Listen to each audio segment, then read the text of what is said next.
여러분 안녕하십니까. 4.7 재보선 참패 이후 민주당 안에서 부동산 세제를 완화하자는 목소리가 나오고 있는 가운데 민주당 의원이 종부세 기준을 공시지가 9억 원에서 12억 원으로 상향하는 법안을 발의했습니다. 민주당 의원들의 전반적인 생각인지는 모르지만 종부세 완화의 대출 규제 완화까지 부동산 규제 정책에 변화가 오는 건지 짚어보도록 하겠습니다. 사사건건 시작합니다.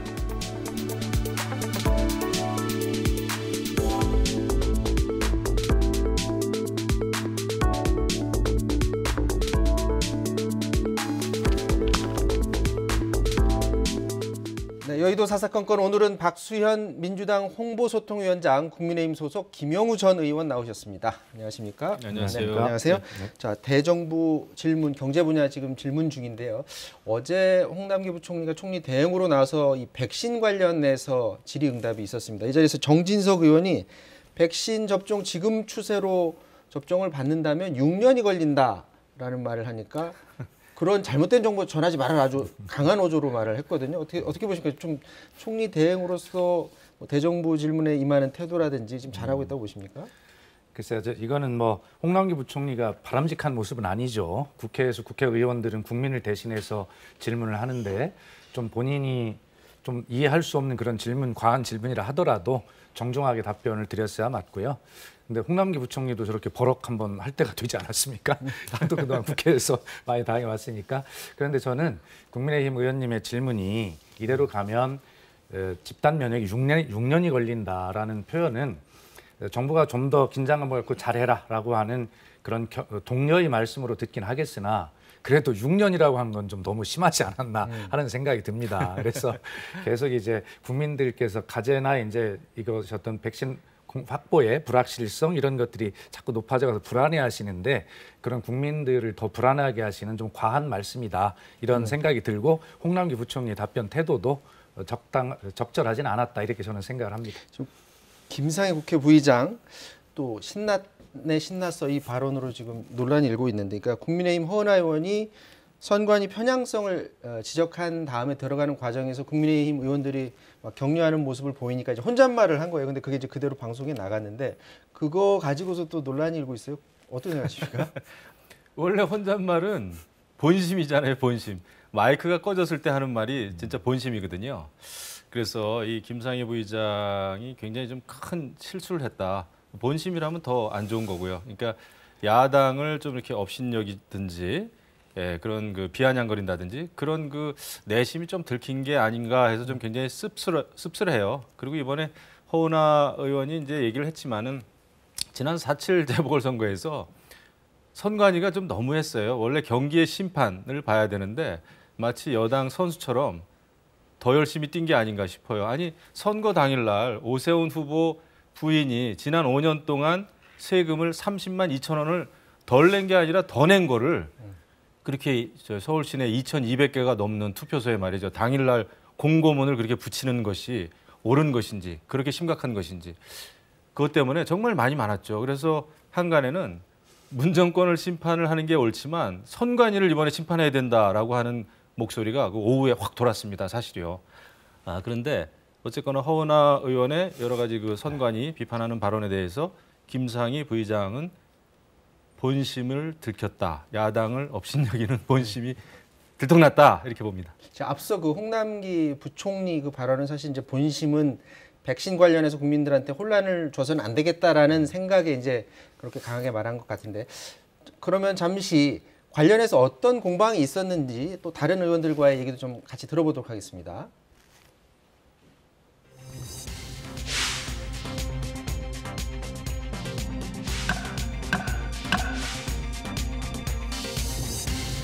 일본의 스가 총리가 미국 대통령과 2일 정상회담을 통해서 단번에 일본의 백신 가뭄을 해소해버렸어요. 뉴스 보셨죠? 예. 국민들은 정부의 이야기를 믿질 않습니다. 근데 믿어주셔야 됩니다. 아니 강요하지 마세요. 희망 고문을 하지 마십시오. 아닙니다. 희망 고문이 지금 아니고요. 제가 그럼 이렇게 목표를 물어볼게요. 다른 예를 명확하게 듣지 않고. 제시하고 자, 그러면 가고 있고요. 일본에서 지금 또 백신 도입에 대해서도 좀 계속 보세요. 아니요, 제가 정부에 가서 입장을 설명할 수 있는 시간을 그- 주십시오. 총리 조금 왜 이렇게 걱정하시고 잘못된 뉴스를 갖다 아니, 전 그렇게- 국민이 보게 하고 계십니까?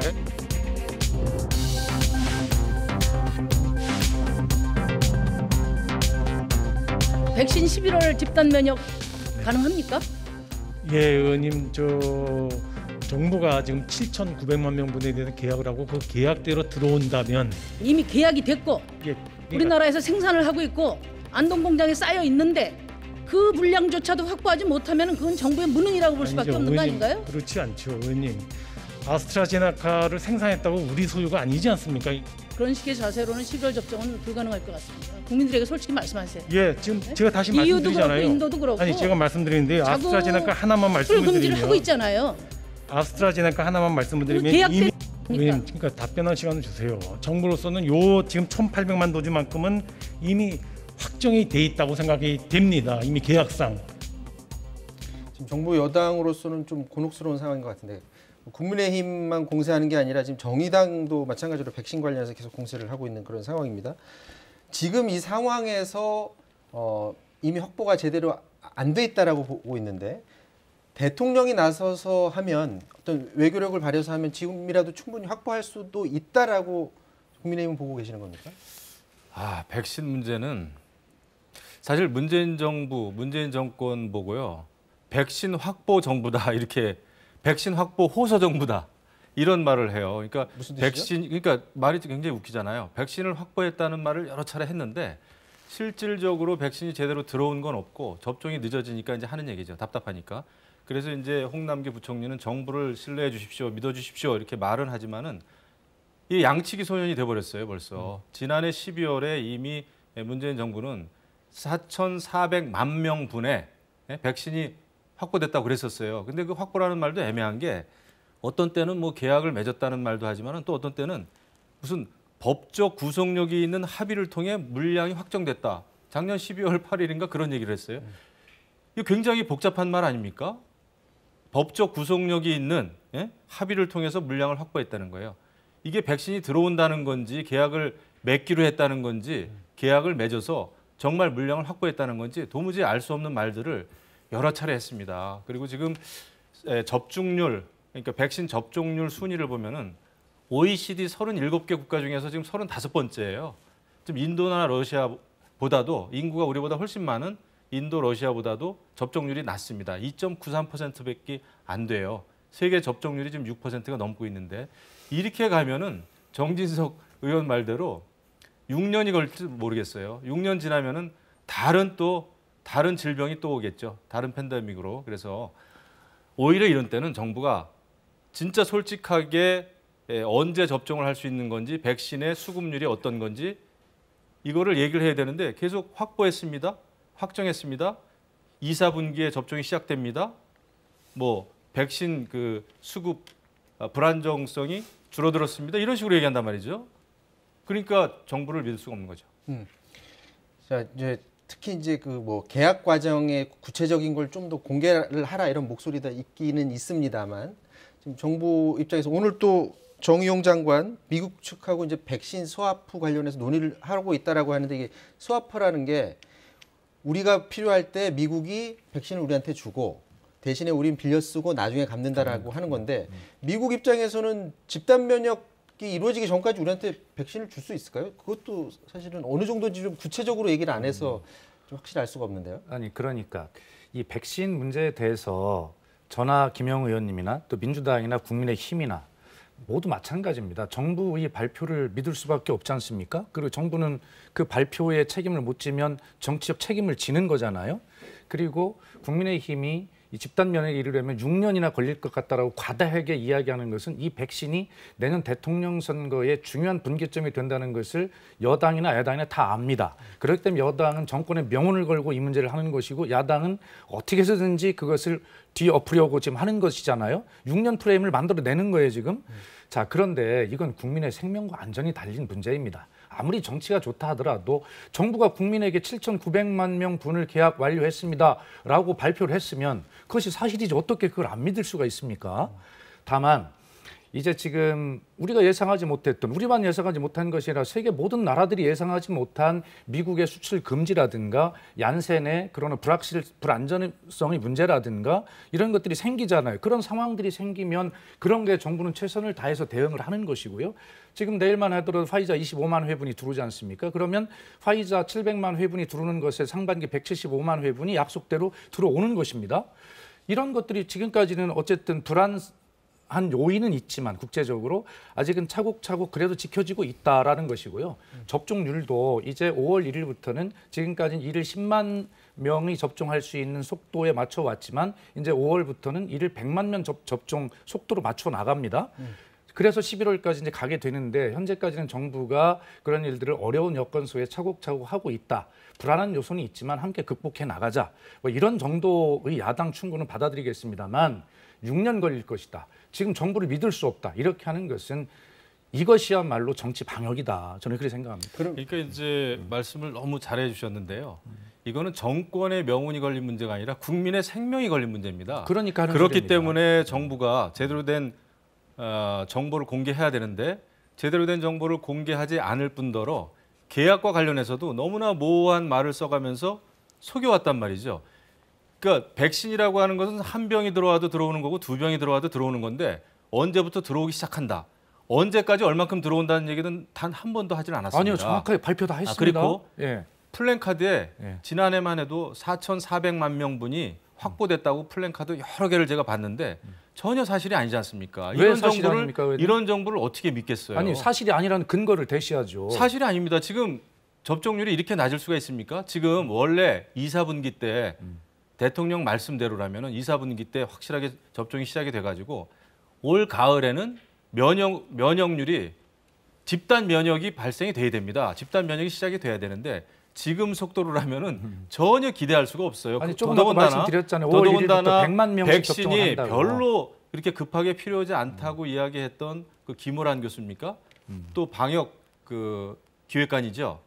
거기에 또 임명을 하지 않았습니까? 이러다 보니까 정부가 하는 말을 정말 믿기 어렵다. 이런 말이죠. 자, 하여튼 지금 김영우 의원님 지금 말씀이 국민의힘의 공식 입장인 것이죠. 다들 이렇게 알고 있죠. 알겠습니다. 국민의힘의 입장이 아니라 국민들의 자, 입장입니다. 어쨌든 민주당은 너무 집권당으로서 이 문제를 약속을 못 지키면 정치적 책임을 지는 것이고요. 국민의힘도 지금 김영우 의원님 말씀하신 것이 고스란히 지금 이게 녹화에 남아있기 때문에 이 문제를 또 책임을 지셔야 합니다. 그러니까 지금 뭐 국민의힘 전체 입장을 김용우 의원님이 뭐 대변하는 건 아니실 거고 아마 개인적인 생각이실 것 같아요. 아마 큰 차이점은 이제 지금의 추세대로 접종을 하느냐라고 바라보고 계신 그렇죠. 거고 네. 정부나 여당에서는 그게 아니라 집단 면역 시점이 11월 말로 보고 있기 때문에 이후에 이제 뭐 3분기라든지 그때 많이 들어오기 때문에 그렇게 계산을 하면 지금 상황에서는 11월 말이 충분하다라는 그런 입장이 서로 갈리는 그런 상황으로 좀 정리를 하고요. 사실은 뭐 백신보다도 더 그동안 재보선 과정에서 큰 이슈가 됐었던 게 바로 부동산 문제인데 이 정책 방향을 바꿀 수도 있는 것을 좀 보여준 발언들이 나왔습니다. 잠깐 듣고 오도록 하겠습니다.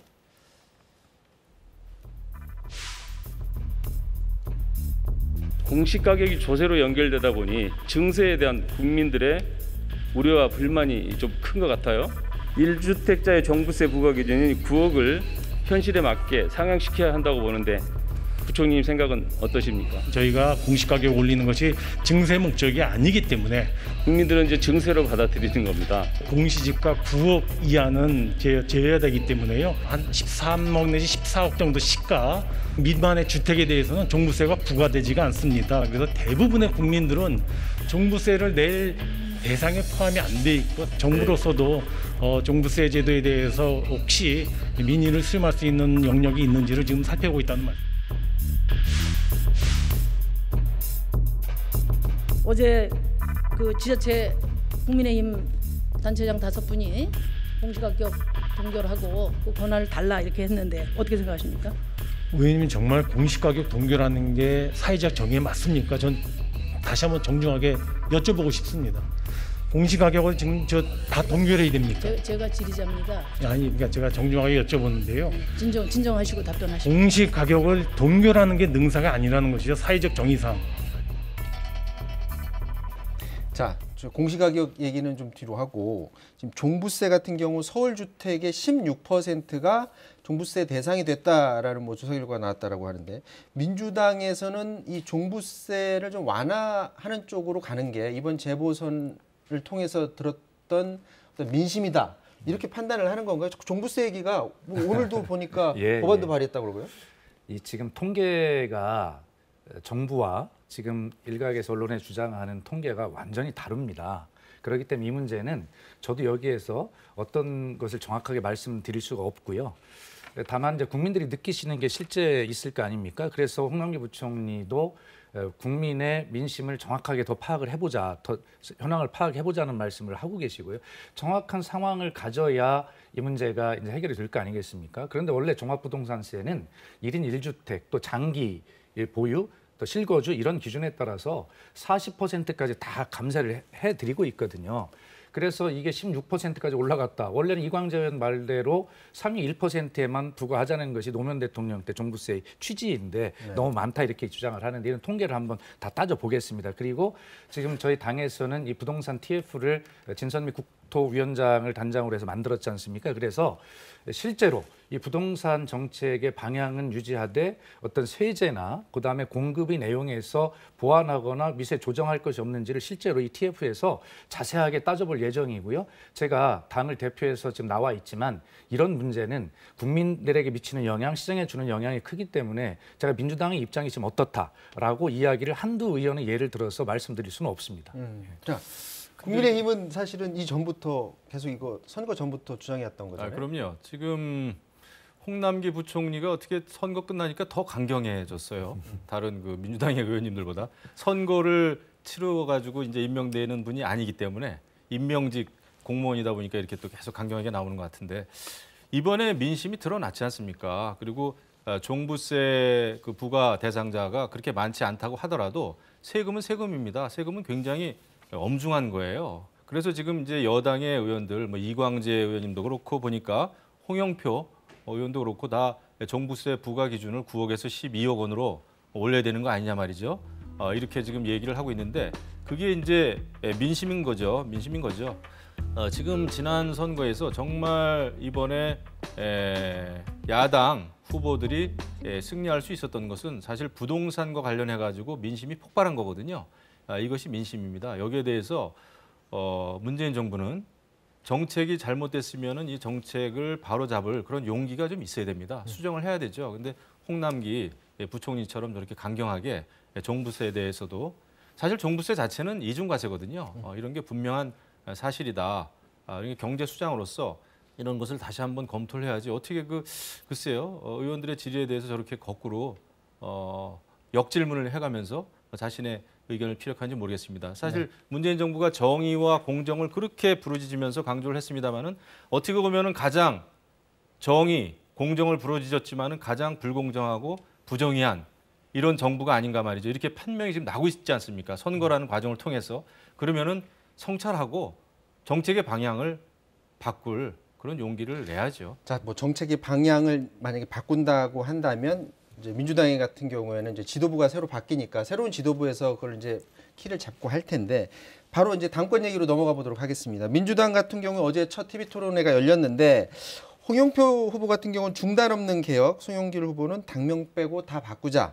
그리고 우원식 후보는 민생이 곧 민심 이런 것들을 강조를 하면서 토론회에 임했는데 특이점은 송영길 후보가 집중적으로 견제를 받았습니다. 잠시 토론회 모습 보고 오도록 하겠습니다.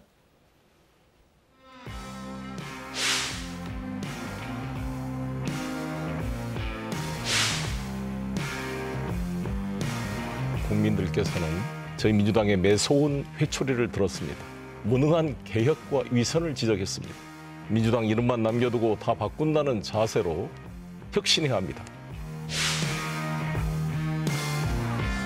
민심은 174석을 갖고도 개혁도 민생도 제대로 해내지 못한 민주당에 큰 호통을 쳤습니다. 유능한 개혁과 민생으로 정면 돌파하겠습니다.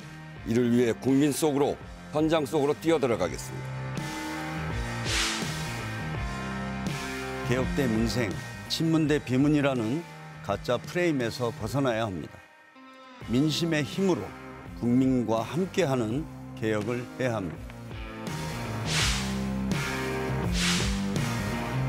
송 후보께서 출마 일성으로 당명 빼고 다 바꾸겠다 이렇게 말씀하시고 문재인 대통령이나 청와대와 다른 길을 갈 수도 있다는 것인지 한번 묻고 싶습니다. 지나친 비약이고요. 과연 송영길 후보가 원만한 당청 관계를 이끌어낼 수 있을지 하는 부분에 대해서 많은 분들의 걱정하는 목소리가 높습니다.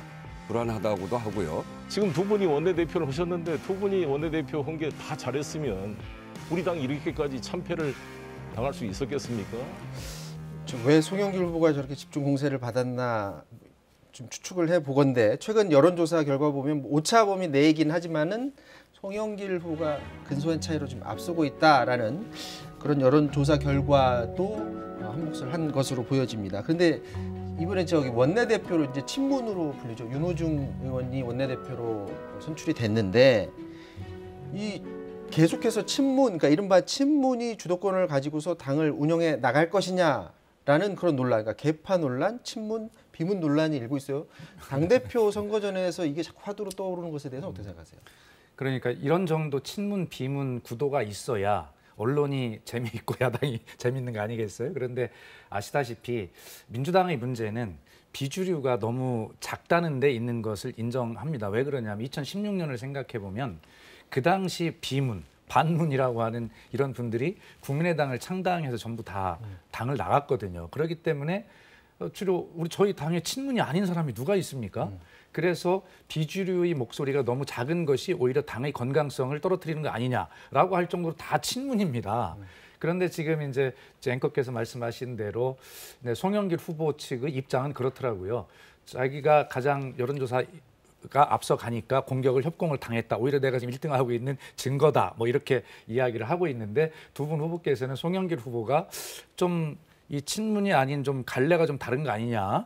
뭐 그래서 당청 협조가 잘 되겠냐라고 이제 그 지점을 이제 갈라치기를 하는 것인데 저는 이렇게 당이 친문 비문으로 이렇게 갈리는 것에 대해서 저는 참 안타깝게 생각합니다. 또 그런 당 대표의 어떤 제가 누구 뭐 편을 드는 것은 아니고요. 이런 어떤 그 선거 과정에서 친문 비문이 그렇게 갈라질 수 있는 이러한 어떤 질문이나 대화, 공격 이런 것은 저는 개인적으로 썩 바람직하지 않다고 생각합니다. 네, 민주당은 당대표 선거전이 지금 치열하게 이루어지고 있는 반면에 국민의힘에서는 원내대표 이제 사인방이 다 나왔습니다. 그 상황에서 영남 중심의 당을 탈피하자 그런 초선 의원들의 주장 그리고 뭐 최근에는 태극기 부대를 과연 수용해야 되느냐 말아야 되느냐 또 이것도 이슈로 떠오르고 있는 것 같아요. 근데 당이 뭐 쇄신하고 이런 방향을 잡는 데 있어서는 다 중요한 이슈라고 봐야 되겠죠? 어떻게 보십니까? 그렇죠. 원내대표 선거를 앞두고 제가 말 잘해야지 이것도 분란을 일으킬 수가 있기 때문에 선거에 이겼습니다마는 정말 국민의힘 자체가 잘했기 때문에 선거에 이겼다 말씀하시는 분들이 많지 않아요. 그게 또 사실이고. 근데 아무튼 내년에 대선이 있기 때문에 원내에서도 여러 가지 개혁을 줄기차게 해야 된다라는 게 제 생각이고요. 지난 재보궐선거의 승자가 최종적인 승자는 아니죠. 우리가 더 개혁하고 그다음에 중도 확장을 더 많이 해서 더 큰 그릇이 돼서 국민들께서 이제 진심으로 신뢰를 줄 수 있는 그런 수권 정당으로 바뀌어야 되죠. 그리고 저는 당이 좀 이렇게 젊어졌으면 좋겠어요.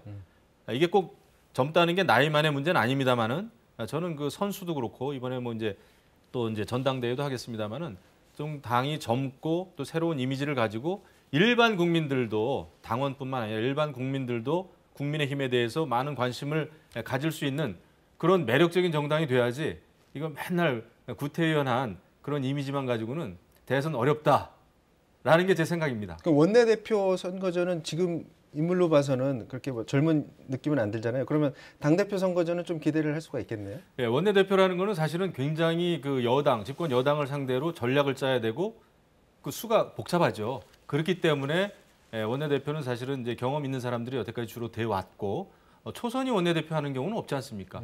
뭐 당대표야 근데 능력 있고 대중적인 인기도와 지지도가 있으면은 해볼만 하죠. 그리고 저는 많은 사람들이 좀 나섰으면 좋겠어요.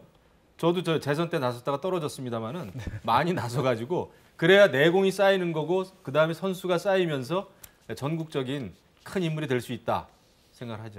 오늘 사실은 이 이슈를 앞부분에서 다뤘으면 했는데 지금 어쨌거나 얘기를 해야 될 것 같습니다.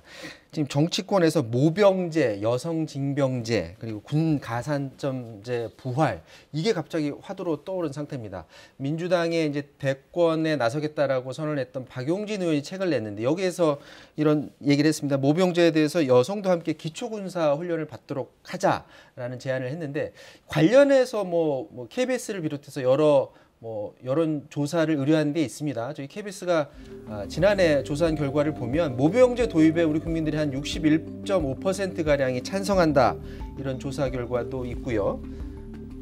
네. 그리고 다른 조사가 또 하나 있죠. 네, 여성징병제 관련해서도 마찬가지로 찬성이 52.8% 이런 조사 결과가 있는데, 자, 이 이슈를 국민의힘이 아니라 민주당에 계신 의원들이 지금 이슈를 좀 던지고 있습니다. 모병제, 군 가산점제, 부활 같은 것들이.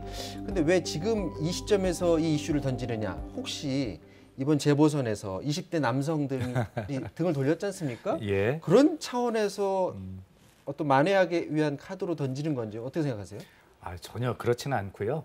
이번에 소위 이 남자, 20대 남성들이 민주당에 등을 돌렸다라고 하는 것이 20대 남성이 뭐 정치적으로 보수화됐다라고 그렇게 분석하는 것은 매우 실패한 분석입니다. 다양한 이슈들에 대해서 생활 이슈, 민생 이슈에 대해서 젊은 층들이 굉장히 민감하게 반응하는 것이고 케이스가 다 다른데요. 그런 복잡한 20대, 30대의 청년들이 마음을 어떤 정책 하나 가지고 잡을 수 있다라고 생각하는 건 굉장히 큰 잘못된 생각이라고 우선 말씀을 드리고 싶고요. 이 모병제 등 이 제도의 변화를 민주당은 지금 하필 이 시점에 하는 것이 아니라 오래 전부터 이런 이슈들을 계속 주장을 해왔어요. 그러나 그것이 어떤 메인 이슈가 되지 못한 것이죠. 그런데 지금 여론조사를 봤습니다만 깜짝 놀랄 만한 것이 이제 이 문제는 정치권에서 이슈를 제기해가지고 끌고 갈 문제가 아니라 국민 의식의 변화가 굉장히 많이 있다라는 생각에 깜짝 놀랐습니다. 저도. 그런데 무엇보다 중요한 것은 우리는 특별한 나라입니다. 국가 안보라고 하는 그 어떤 기준, 변치 않는 기준을 가지고 징병제와 모병제 이런 문제들을 머리를 맞대고 토론할 때는 되었죠. 그러나 이 문제는 민주당 전체의 의견이나 제안이 아니라 박용진 의원 개인의 어떤 제안이기 때문에 민주당이 전체가 당론으로 이것을 한번 해보겠다라고 제안한다든가 라고 하는 그런 수준은 아니라는 말씀을 정리해 드립니다. 사실 뭐 민주당의 전용기 의원 같은 경우도 개헌해서라도 군 가산점제 도입 부활해야 된다라는 목소리를 내기도 했었는데 이게 이제 자칫 논의하는 과정에서 젠더 간의 어떤 갈등으로 가지는 않을까 하는 우려하는 점도 있어요. 그렇죠. 어떻게 논의가 돼야 된다고 보십니까? 그렇죠. 모병제, 징병제 문제는 뭐 10여 년 전부터 사실 선거 때마다 많이 나왔던 얘기예요. 근데 제가 이제 국방위원장 하면서 많은 보고도 받아봤습니다만은 이것은 여론을 완전히 무시할 문제는 아닙니다만은 여론에 따라서 정치권이 결정할 문제는 더더욱 아닙니다. 이것은 말씀 너무 잘해 주셨는데 이 인접 국가와의 긴장 상태에 있는 나라들, 뭐 그리스, 터키, 이스라엘 이런 나라들은 모병제를 하고 싶어도 할 수가 없는 겁니다. 그건 현실이 그래요. 그리고 우리 같은 경우에는 북한이 이제 핵무력을 완성해 가고 있고 새로운 그 첨단 무기들을 계속 개발하고 있는 상황에서 우리가 단순히 출산 인구가 적기 때문에 뭐 모병제로 해야 된다 하지만은 모병제를 도입하려고 했던 대만이나 터키 이런 데 지금 다 실패하고 있습니다. 왜냐하면 모병제 하다 보면은요 결국은 가정 형편이 어려운 그런 어려운 집안의 청년들이 우선순위로 많이 들어가게 돼 있어요. 그것은 어쩔 수가 없습니다. 그렇게 돼가지고 빈부격차 또 국민 간의 경쟁의 어떤 그 여론상에 있어서 뭐라 그럴까요? 갈등 이런 게 많이 일어나죠. 그래서 그런 문제도 있고 그다음에 오히려 그 이제 군 가산점제 같은 경우는 저는 그렇게 봐요. 병역 복무를 다하는 것은 굉장히 큰 희생이죠. 그렇기 때문에 어떤 회사나 공직기관에 입사할 때 가산점을 주지 말고 그건 왜냐하면 실력의 문제잖아요. 시험을 봐가지고 들어가는 거니까. 그래서 호봉제로 지금도 이제 호봉제를 쳐줍니다만은 호봉제를 더 이렇게 가산해주는 확보해주는 이런 쪽으로 가야지. 네. 이런 뭐 입사에 있어서의 그 가산점제 이거는 정말 그 성평등에 어긋나는 거죠. 네, 자 20대 남성들의 마음도 읽는 게 중요하고요. 마찬가지로 여성의 마음도 면밀하게 좀 살펴봐야 됩니다. 그래서 이제 젠더 갈등으로 가지 않도록 만약에 이 이슈를 가지고 정치권에서 토론을 만약에 하더라도 갈등이 가지 않도록 좀 조심스럽게 접근하는 게 맞지 않나 그런 생각도 해보게 됩니다. 자 여기까지 하도록 하겠습니다. 지금까지 김영우, 박수현 전 의원과 말씀 나눴습니다. 고맙습니다.